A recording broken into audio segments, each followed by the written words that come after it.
வணக்கம். இது உங்கள் ஆக்ஷன் 4. உடனடி செய்திகளுக்கு எங்களை சப்ஸ்கிரைப் பண்ணிக்கோ. மகாராஷ்டிரா மாநிலம் அந்தேரி மேற்கு பகுதியில் ஆகஸ்ட் மாத சுதந்திர தின விழா சிறப்பாகவும் கோலாகலமாகவும் நடைபெற்றது.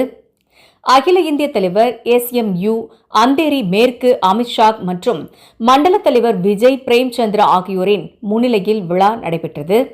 மறைந்த திரு சோமா பெருமாள் தேவேந்திரா அவர்களின் நினைவையும் அவரது ஆசிகளையும் போற்றும் வகையில் நடைபெற்ற இந்நிகழ்ச்சியை அவரது மகன் திரு வெங்கடேஷ் சோமா தேவேந்திரா தனது தந்தையின் மரபை தொடர்ந்து சிறப்பாக ஒருங்கிணைத்தார். விழாவில் விஷ்ணுஜி, மண்டல டெக்ஸ் ஜெகதீஷ், வெங்கடேஷ், அருண், உமேஷ், கார்த்திக், சோமா, செங்கம் ராஜேந்திரன், சஞ்சய், தங்கச்செல்வன், முத்து, சுகன், அஸ்வந்த், தகசன், வைஷு, கயல், சூர்யா உள்ளிட்ட தமிழக வெற்றிக்கழக நிர்வாகிகள் கலந்து கொண்டு விழாவை சிறப்பித்தனர். மேலும் கட்சியின் மகளிர் அணியினரும் திரளாக பங்கேற்று விழாவிற்கு கூடுதல் சிறப்பு சேர்த்தனர். விழாவில் சுதந்திர தினத்தின் வரலாறு மற்றும் முக்கியத்துவம், நாட்டின் ஒற்றுமை, வளர்ச்சி மற்றும் நலன் குறித்து எடுத்துரைக்கப்பட்டது. நாட்டின் முன்னேற்றத்திற்காக அனைவரும் ஒருங்கிணைந்து செயல்பட வேண்டும் என்றும் வலியுறுத்தப்பட்டது.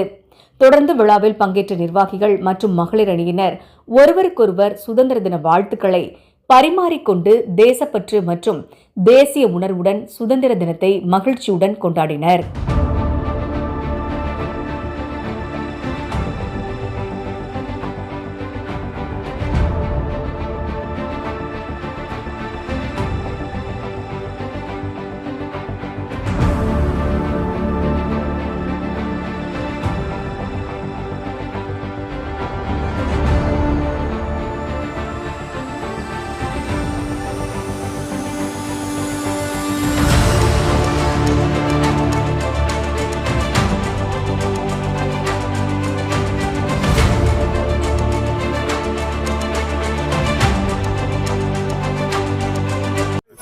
ஷேர் பண்ணுங்க, கமெண்ட் பண்ணுங்க, கூடவே பெல் பட்டனை அழுத்தி சப்ஸ்கிரைப் பண்ணுங்க.